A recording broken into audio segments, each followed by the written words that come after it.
That's right. We're back. Welcome back to the Old Warlock Podcast, episode number 8. For good or ill, we're back. We all know it's for good. You're welcome. Who are you saying you're welcome to? Nobody said thank you. The viewers and the listeners. No, they did. Oh, you heard them? I can hear them. Yeah. I'm sorry. Whether it's on your commute or you're at home with the kids. Welcome back. Although they probably can't hear us with these low voices. That's I mean, okay. if you're cruising down the interstate. Just means you have to turn your volume way up, and then when it goes to the next thing you're listening to, You have to turn it way back down. Loud. Right. It's going to ruin somebody's sound system in their car. Yep. You don't care, do you?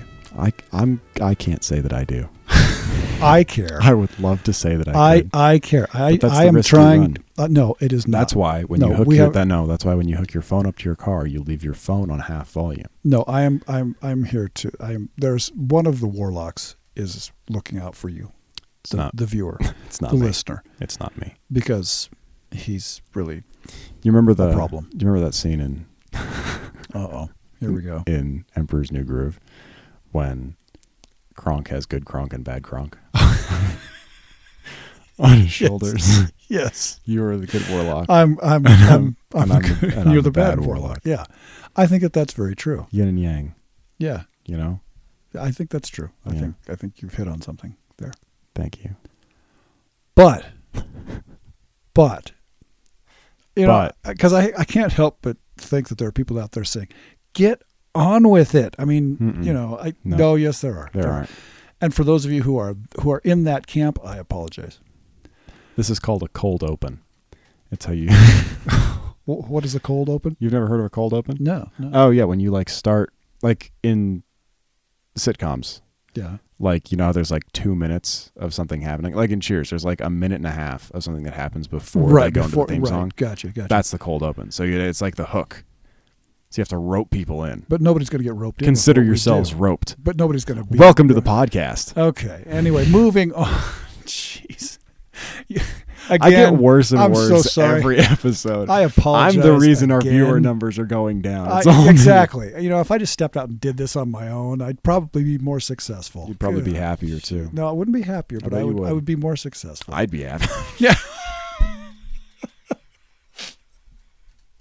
Just kidding, guys. Okay. So, in this podcast, we are going to be talking about a couple of different subjects. We are. We got some good ones for you. We do. Actually. We some do. Interesting things. We're kind of, the last one we did was aimless. Really more aimless than normal. That's okay. But this time we're getting kind of back on track. And I actually liked the last podcast we did. We had fun, but yeah. I think for people who are tuning in for a certain subject matter, they were going, "Why? I just wasted. That's 45 minutes. I'll never get back." Andor. Yeah, exactly. But anyway, so we felt guilty. I felt guilty. I did not. Bad Warlock did not feel guilty. Good Warlock felt guilty. Bad Warlock felt joy. There goes another 20 viewers. Thank you so much. You're so welcome. This is all I have, okay? Don't take this from me. Yeah, because I'm drowning in stuff. Anyway, one of the I'm jumping right in. Do it. I am jumping right in. We actually have a very cool thing to start with today. Right, and for those of you who listened to our last podcast, which oddly enough for us was published not that long ago. Yeah, it wasn't like it was 7 months ago. Yeah, it was look at that. A couple weeks ago. Yeah, I still look the same from video to video. Exactly. Right. Exactly. One of the things that I talked about in that video was that I am trying to gather up all of the original TSR games, almost original TSR games from the 70s and 80s. So mostly the box sets. So we're looking at like the Holmes Basic set, and we're looking at Gamma World and Top Secret. Yeah. And in this particular episode, I want to highlight one of the things. Drum roll, please. Guess who picked up a copy of Boot Hill? It's this guy. That's right. I'm sitting right here, and I managed to find this. It is in excellent shape. For those of you who don't know about Boot Hill is TSR's role-playing game set in the Old West, and this has a really early history. in terms of role-playing games. This is actually the next edition. There was originally something kind of like the Little Brown books from original D&D that was Boot Hill. And I haven't picked up one of those yet, but I'm going to. I feel like those are probably few and far between. They are. I mean, I've seen them on eBay for a lot of money. Yeah. But I'm still hoping to pick one of those up one of these days. But I did pick up this 1979 edition of Boot Hill, and that's pretty darn early. That's like a year after I started playing D&D, which is a long time ago. Yeah. But I love Boot Hill. I always have. This one has a flaw in the cover, which is probably why I managed to get it as cheaply as I did. But it's not bad, and it's not a flaw as in, oh, that's a collectible. It's a flaw as in, oh, there's a hole punched through the top of the box. But Boot Hill, we have done a lot with Boot Hill. Let me start over. We have done a lot with Boot Hill over the years.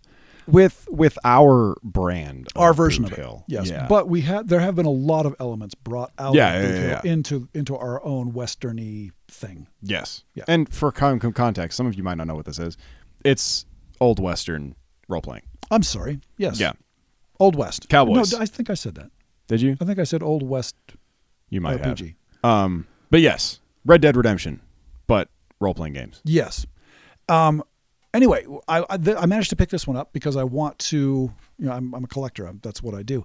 But a really cool thing that came with this box, and for those of you who are watching this, the original dice came with it, still sealed in their plastic bag, along with the crayon that you used to use to color in the numbers to make them stand out better.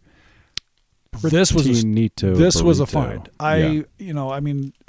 To me, and I will never open this up. But to have this essentially unused Boot Hill it brings me joy. Yeah. Counters are unpunched. So this game really was never played. It even has the original Join the Role-Playing Games Association page in it. And you do pick up these sometimes because people who play RPGs, they're kind of like collector geeks, and they don't throw away stuff like this for the most part. But this is the sheet that used to come with these games published by TSR, and you could join the Role-Playing Games Association to become a member, and you would get such wonderful things as a plastic embossed membership card, a member's pin, and a membership certificate. But it also gave you access to other things. Quick sidebar. Yes. I really hope that at least one person watching this still has their Role-Playing Game Association plastic membership card in their wallet. And if you do, you've got to send us a picture. Please let us see it. You've got to send us a picture. Because I think that would be all too fun. Or if you're looking to sell that bad boy, I would be willing to take it off your hands. And he'll just draw himself. Exactly. Over. Well, no, I'll just make photocopies. I'll get into Photoshop and I'll put myself into it and print off a new one. There you go. Yeah. But anyway, I was really excited to get this. It's very cool. I'm really, really thrilled. We're, as some of you may know, I'm starting a Gamma World campaign. And so I have the rules for Gamma World. You can buy a copy of the original edition rules off of DriveThru RPG. You can get a print on demand. But I want a copy of the game, but those bad boys are expensive. But I still want to get one. You love Fallout. This is very true. And it was funny. I was reading through the rules for Gamma World. I've been doing that for the past 4 or 5 days, just trying to refamiliarize myself with all of the things. And as I'm reading through that, I'm thinking, this is Fallout. Mm-hmm. This is whoever came up with Fallout had to have played Gamma World in some form. And I'm sure that, because I think the first Fallout came out in like 1999 or something like that, or like 2000. So there had to be a little bit of crossover. Somehow there was influence somewhere. Yeah, somebody on the writing staff played it when they were a kid or something. And I believe that there is, I could be wrong on this, and viewers will correct me. I think that there might be a Fallout RPG. There's a Fallout board game. I know that. Okay. There's a Fallout board game, but I've got this magical little device. What, that thing that most people look at cat videos on? Yeah. But I cat videos am going to use it to learn about role-playing games. So talk for a minute. Entertain the people. So, and if there isn't a a Fallout RPG, pick yourself up a copy of Gamma World off of DriveThruRPG, and you've got a vehicle to start playing. All right, Fallout. You're off the hook. Oh, okay. I didn't have anything else to say. Yes, it looks like there is. I thought there was. I don't know if this is officially branded or if it's like legal, because it says it's made by a different company. But they might have bought the rights to a like a board game style or RPG style game. Yeah, it's made by a company called Modiphius Entertainment. I think I've heard of them. So I think they're actually fairly big. Yeah, there's in the RPG world. Yeah, 400-page rulebook for $47.99. So yeah, there is. I might just pick that up too. It'd be fun to just look to have through, it. Yeah, if nothing else. Not that I would probably play that to the exclusion of Gamma World, because I remember the first time I played Gamma World back in 1980, probably. Yeah, I fell in love with that game. Yeah, I absolutely fell in love with it, and now you've got more Fallout 4 hours than I do. Yeah, it's true. Yeah, I put a lot of hours. Look at you now. Yeah. I need to get a life. When you point these things out to me, you make me feel really sad. Now you know how I feel all the time. Yeah, but you're not 60. You're not looking back on your life and thinking, "That's geez, right. Is this where I've gotten? I have more Fallout 4 hours than my son." Than your 22-year-old. And I collect old boxed RPGs. Hey. There'll be none of that here. That has no place in the Old Warlock podcast. You're right. That's right. I feel good about that. Wow. I feel good about that. As you should. I do. You're going to get ripped in the comments for that one. Probably so. Yeah. I don't know. Sometimes I'm just going to make new accounts and just start attacking. What a jerk. God, if you don't so the role-playing games are dumb? What'd you get off the internet, loser? What are you doing in line? Get out of the line. Get out of the line. What are you even doing What are you even doing here? Anyway, no, I love RPGs. It's just the fact that I'm collecting them is awesome. And that's like, I'm glad you're here. Yeah, most people are. They're not glad I'm here. No, wait a minute. I'm the good warlock. You're the bad warlock. What's going on? The roles are fluid. They change. Okay. And moving on. Sorry, we're wandering again. Yeah, up next. Wow. You're kidding. How long? No, I think we're about 20 minutes down. Actually, it might not be. Only about 15.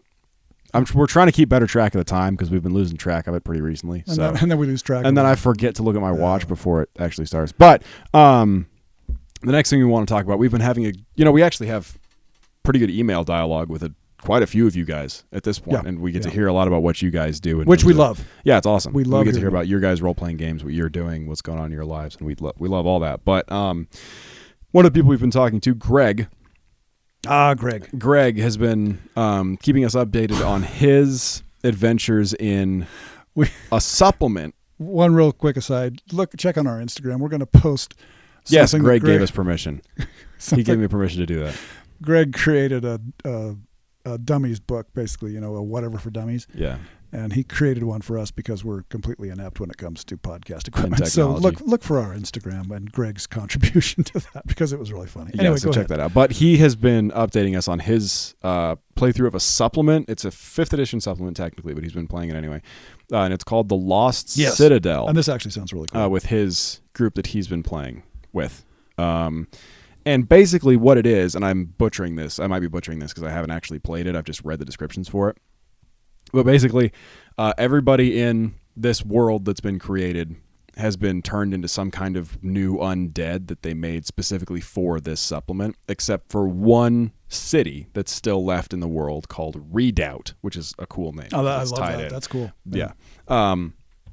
But it's like it used to be a dwarven city that was taken over by humans when this started happening, and the dwarves have all been enslaved. But there's like no food in the city, and people are having a really tough time getting by because you can't leave the city or you'll be killed by these horrible undead things. And anybody who dies in the city, like you have to burn their bodies and stuff like that so they don't come back as the undead, things like that. Pardonnez-moi. But it sounds like a really interesting, it does, very creative, I agree, like post-apocalypse thing in a D&D world, which isn't something that I've ever seen, come across, experienced where it's just like everything's destroyed, gone, yeah, except for this one thing. Like I'm trying to think of an equivalent in not D&D, a book or something. Nothing's coming to mind, but but you get what we're talking about. Yeah, but even so, and it's I just like it because it's, again, it is kind of a shift away. It still uses, swords, shield, spear, magic, D&D traditional stuff, at least it seems like, but it puts it into this weird setting that you wouldn't necessarily expect. And I think the same, it gives me the same kind of feeling as when you talk about the like medieval Call of Cthulhu and stuff like that. Oh, okay, right. It's taking these traditional, high fantasy ideas and just putting them into a different paradigm. Yeah, it really is. So that they operate, so that there's a totally different thing going on. And I think that that's something that I don't consider enough as being possible with Dungeons & Dragons, just because I'm so used to looking through the first edition manuals and seeing dragons everywhere and elves and dwarves and Lord of the Rings type fantasy, instead of taking those ideas and putting them into something different and more creative. Well, and I think that that's one of the cool things about starting this channel. And for those of you who have listened to us for any length of time, you know that if we come across like we're trying to be experts, we're definitely not. He's not. The good warlock, bad warlock. Bad warlock. But really, one of the things, in all honesty, one of the reasons that I like doing this channel is because we have found out so many things. Oh yeah. From other people and we never would have known these things existed if it wasn't for people sending us information about it, saying, "Hey, have you ever checked out this? Yeah, have you seen this thing?" To me, that's for me, that's the best part of this channel. Oh, is absolutely. That it's expanded my understanding of role-playing games and what's out there, and it's alerted me to things that are so cool. And my role-playing game life would be that much poorer if I hadn't done this, because I wouldn't have known these things existed. And Greg sending us this thing about the Lost Citadel, that's a prime example. Yeah. So apparently he's running a bug farm where he farms bugs and herbs because there's like no sustenance. So good luck, Greg. Don't get killed. Exactly. And Greg, one of the things we're trying to do here, and we'll put some information on Instagram, we're trying to get into doing after action reports. And you might have heard one on one of our other podcasts. Yes, we did do that. We're bringing these things forward. They were very common back in the 70s and 80s in fanzines, and we're trying to bring those back. If you guys have a cool adventure, type up a couple paragraphs, send it to us so that we can write it, and we can write it up and send and say it and use it on the podcast. Discuss and live vicariously through you. Exactly. So yes, please, after action reports, if you have a cool thing that happens in your world, happens in your campaign, let us know. We can't promise we'll say anything at any time about it, but there's a pretty good chance that it might get mentioned in some capacity, probably in a podcast. Right. Yeah. So do that. And I think we have one coming in from a role-playing group in Italy. Yes, we should have one of those. That should be heading here soon. We'll probably talk about that in the next podcast. And that's very exciting. That'll be very cool. Yeah. So keep an eye out for that. Next thing we heard. Next up, we did a video a while back about Fantasy World magazine, and this was a fanzine that had 2 issues that came back in again. I think it was 1980. Was it 83? I think it was. I want to say yes, but if it's not, it's this date. Anyway, I love this magazine. I fell in love with this thing when I first read it. It was published by some folks in Batesville, Indiana, and the content of it and the way that the editors, it was a husband and wife team, the way they put it together, I can't speak enough about it. I wish that this was a regular publication, but it was amazing. It was very cool. One of the things we asked for in that video was the person who published this, or the 2 people who published this, they set up something for Batesville, Indiana. Did I say Ohio? No, you said Indiana. Indiana, okay. They set up a con in Batesville, Indiana called BatCon. And this is back in 83, 84, maybe, something like that. Look at the video. It's easy to find on our channel. Yeah. Anyway, they set up something called BatCon. They had BatCon 1, BatCon 2, and they also offered people the ability through their publication. They offered people the ability to contribute to a world that was being created, and I love that kind of thing. Yeah. But at the end of our video, we asked if anybody who had been to BatCon 1 or BatCon 2 that was published by the people who made Fantasy World magazine, we asked them to get in touch with us, and somebody did. Someone did. The power of the internet. That's exact. And I'm sorry, but again, this is one of those things that makes me go, because I really wanted to talk to somebody who was involved with that whole project. Mm-hmm. And so a man by the name of Eric got in touch with us and said, and he said, I was there. He said, I'm not from Batesville, but I was, I went to BatCon 1 and I went to BatCon 2, and I contributed to the world that was being created by the publishers of Fantasy World Magazine. Mm-hmm. So we'll be getting back in touch with Eric. I'm hoping he's got some more information that he's willing to share with us. Yeah. Because this is an exciting thing. That is cool. Because again, it's when we say, if you are this person, contact us. Somebody actually did when we said that. I think it's for the first time. Yeah, that might be the first time. Yeah. It's one of the first times at the very least. So that was very cool for us. So yeah. That's exciting. That is exciting. Looking forward to that. Possibly making a video about it. If not, it'll be mentioned in one of the next podcasts here at some point. So keep your eyes open. It just means you have to keep listening to the podcast. How far are we into this now? Somewhere around half an hour-ish, 20 minutes. Do we want to cut it a little bit shorter? Well, See, this is the issue when we actually make content more regularly. We need to spread it out a bit. We run out of things. We have a ton of things we want to talk about, but we'll try and jam it all into one podcast. Yeah. How you doing? I'm doing fine. I got well an too. hour of sleep last night, but I've had coffee here just in the He's had past caffeinated coffee. Yeah, which I means usually can't do. He's going to be going pretty crazy here for the next 35 minutes. No, probably about the next 35 hours. I don't do much in the way of caffeine, but when I do, whoo, man, I am really rolling. Yeah, he is. What else? Is there anything else? The only other thing that I would mention, and we probably should, we should probably try and knock it off at 45 minutes or so. Yeah. Retro DM Ray, sorry if you need an hour on your commute. I don't think we're going to get there this time. Just go back and do one of the old ones again. Yeah, or start this one over because sorry, our content is so in depth. How could you not have to listen to it twice? Sorry, we apologize. Yeah. Anyway, one other thing. Let me look this up real quick, and then we will move on to our magic item and spell, which we like to wrap up of the week. And hopefully, somebody was dinking around with my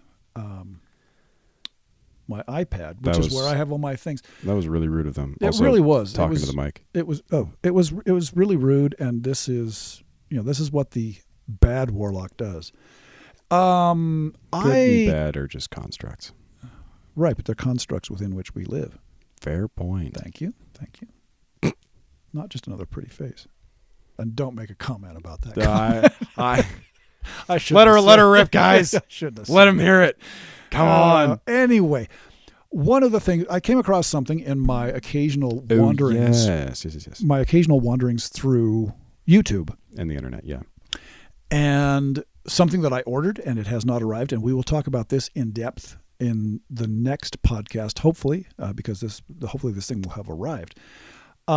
Came across something. Who was the guy that did this? I want to give him a little bit of a shout out because I wouldn't have known it existed if it wasn't for him. There is a YouTuber called Ranger Lemure. Ranger Lemure, Lemure. And he's only got a couple of issues. He's kind of an old school guy.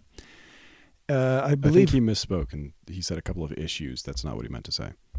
I didn't mean that way. Yeah. He only has a couple of videos on his YouTube channel. Yes. I think he's got 3. We did not mean to offend. Sorry. Yeah. No, because I love the guy. And he did a video about something called Delving Deeper. And again, check out Ranger Lemure, his YouTube channel. He talks about, he has one video about the thief in OSR D&D. Yes. And he's got another one on something else. I can't remember the subject. But anyway, check him out because he has a couple of interesting comments on things or viewpoints on things. But Delving Deeper was something that he discussed. Thank you. And my question was, of course, what is Delving Deeper? I'm going to read this real quick from the publisher. It's published by Immersive Inc., and you can find them at immersiveinc.com. What is Delving Deeper? Delving Deeper offers a deciphered and well-organized emulation of the 3 little brown booklets. I feel like you're adjusting my drool bucket or something. For those on the audio, I keep moving his microphone Yeah. closer. Delving deeper. Am I talking into it now? You're doing a good job. Keep it up. Okay, thank you. Delving Deeper offers a deciphered and well-organized emulation of the 3 little brown booklets and relevant parts of Chainmail into essentially one publication. These rules are quick, loose, and deadly, bringing heroic play back to the tabletop. Players will be challenged, combat will be fast and deadly, and treasures will dazzle and be earned in italics. Delving Deeper. Can't talk now. The coffee caffeine is wearing off, as you can tell. Delving Deeper is a legal emulation of the original 1974 fantasy role-playing game published under the Open Game License. As well as being a game in its own right, Delving Deeper is also a legal platform for publishing supporting material compatible with the original edition games. So, Delving Deeper, I'll go on just a little bit here. Delving Deeper is pitched at just the right level of abstraction to facilitate dungeon, town, and wilderness exploration, as well as combat scenarios from man-to-man duels to veritable battles involving superheroes, dragons, or scores of orcs. What might take hours to resolve with more advanced rules might take mere minutes to resolve in Zero Edition D&D. But I love this idea that somebody has, because it's been done with the basic box sets, where people have taken that and they've cleaned up the rules and made them more readable, more palatable. Yeah. This is the first one that I think I have come across some other ones, but this one is one that is dealing with Zero Edition D&D, and I'm really excited to get this and see what they've done. No, it sounds interesting. I think that it could be a good... We're always talking about what edition we actually play and figuring that out. It's not 5th edition. Don't worry. But between, Zero Edition basic box set and AD&D, 2nd edition AD&D, we're kind of all over the map with the things that we actually use in terms of just the specific rules that we actually use. Right. I mean, and we've incorporated things from 5th edition. We've got not very many stuff, not a lot. Don't get mad at us.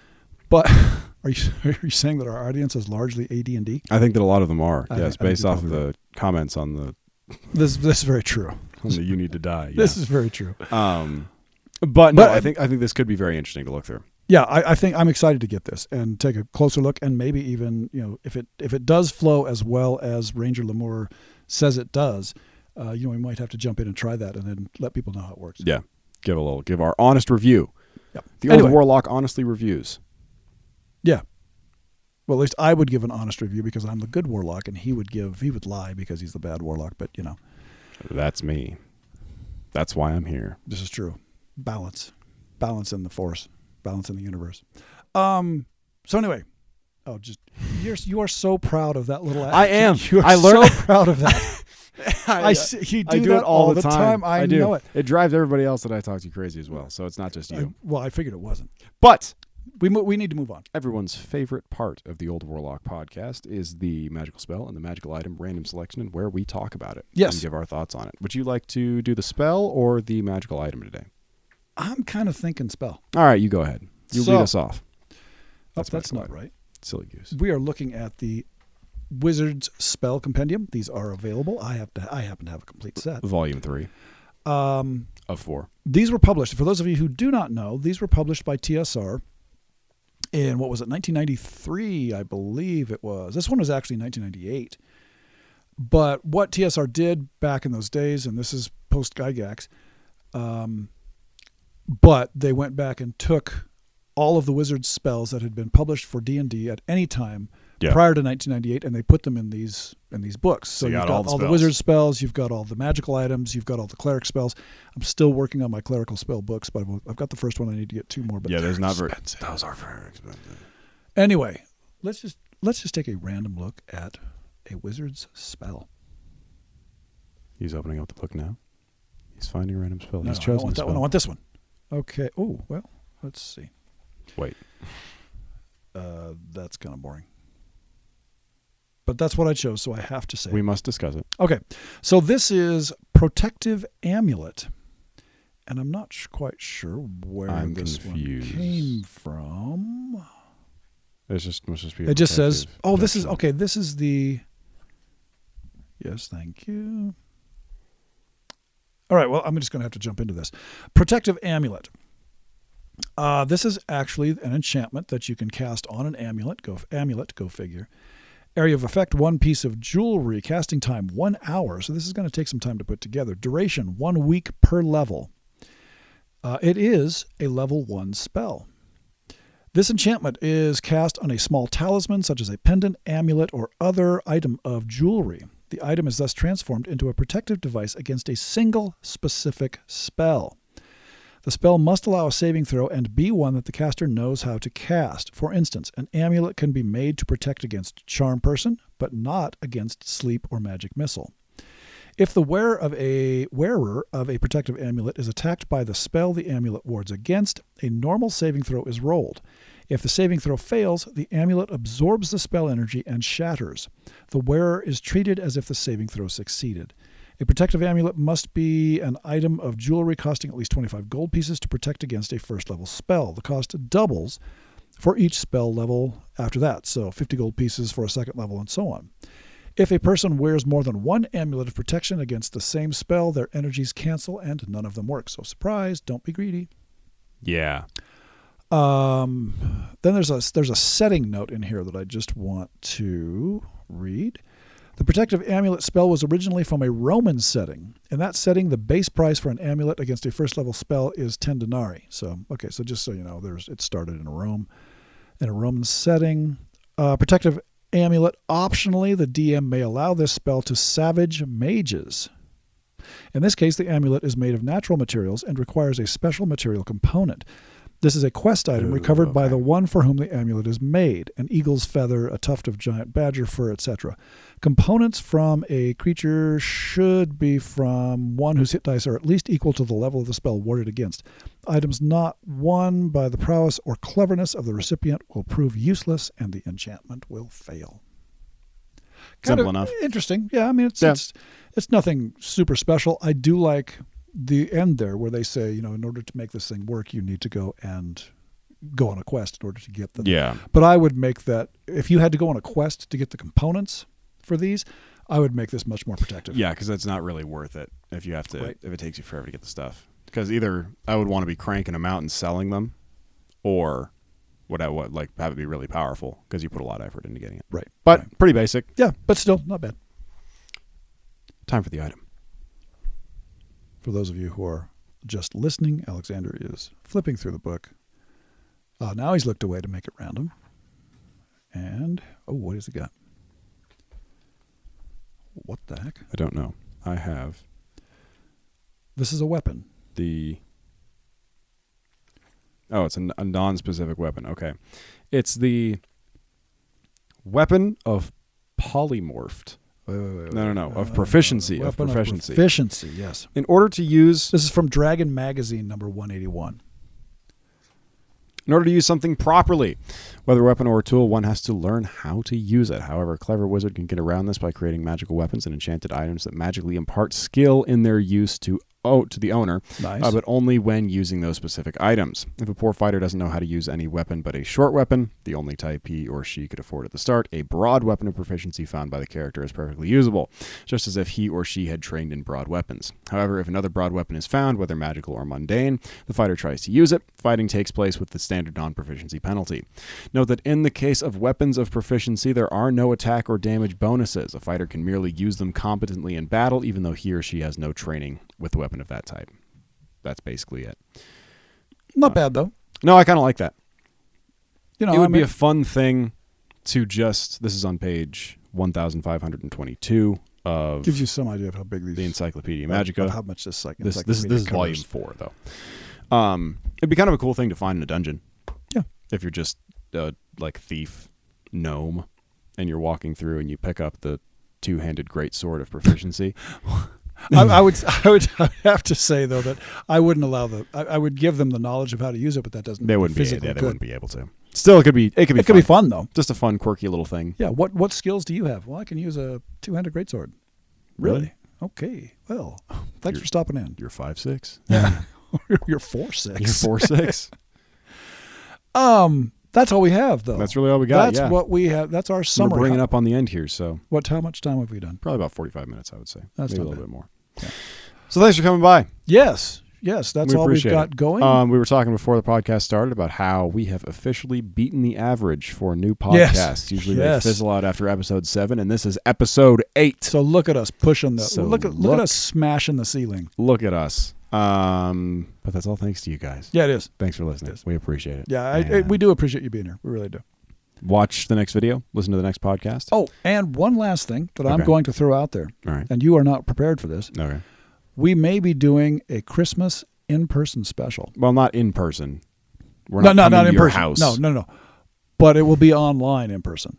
Hello. Yeah. Yes. Hello. We're thinking about doing a Christmas live stream. There we go. That's what it's called. See, I'm almost 60 years old. I don't know what this terminology is. Because if you'll look from last year, we did do a Christmas special here on the Old Warlock just as a video, but we're thinking this year we might do a 2 hours, something like that, Christmas live stream. I think 2 hour we'd be talking to the crickets. Yeah, maybe an hour. Yeah, maybe so. An hour-long Christmas live stream. Or we could just stay on as long as we think that it's relevant to stay on. Holiday live stream. Yeah. Hop on 2 weeks, maybe-ish before Christmas. I don't know. We'll nail down all the specifics, and we'll make it very available, and we'll let you guys know about everything.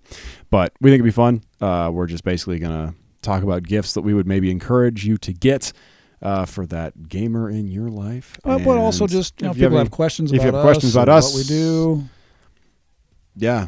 I think it'll be fun. Yeah, so Or keep an eye out for that. It could also be an abject failure because we've never done this kind of thing before. And That's so true. And I don't really know how to do the lives, it No, seems. we're technically inept. So it might not work at all, but we're thinking about it. It would still be fun. So let us know if you want us to do that, if you would be interested, Yeah. if you'd come by. But other than that, be sure to just check out the other things that we have going on, the website, the coffee page, the Spreadshirt store, and our Instagram. All of the links for those will be down in the description below or on the YouTube channel or homepage for the podcast. Be sure to check out those. You said that fast. I've said it many times. I'm an expert. Yeah. Bye, Warlock.